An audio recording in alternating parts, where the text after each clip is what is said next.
আপনি কি বিশ্বাস করবেন, জয়পুরের এই 5 তলা উঁচু হাওয়া মহলটি তৈরি করতে মাটির নিচে কোনো ভিত্তি বা ফাউন্ডেশন ব্যবহার করা হয়নি।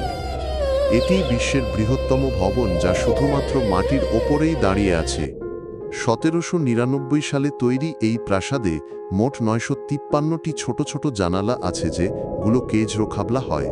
এর বিশেষ পিরামিড আকৃতির কারণে এটি কোনো ভিত্তি ছাড়াই শতাব্দীর পর শতাব্দী ধরে ঝড় বৃষ্টির মাঝেও অটলভাবে দাঁড়িয়ে আছে। জানালার বিশেষ গঠনের জন্য এখানে সবসময় প্রাকৃতিক এসির মতো ঠান্ডা হাওয়া বয়। আশ্চর্যের বিষয় হল, প্রাসাদটি এতটাই পাতলা যে এটিকে পেছন থেকে দেখলে মনে হবে এটি যে কোনো সময় পড়ে যেতে পারে। কিন্তু 220 বছর ধরে এটি মাধ্যাকর্ষণকে চ্যালেঞ্জ জানিয়ে একইভাবে টিকে আছে। প্রাচীন ভারতের এই অদ্ভুত কারিগরি কি আধুনিক ইঞ্জিনিয়ারিংকেও হার মানাবে? কমেন্টে জানান এবং সাবস্ক্রাইব করুন।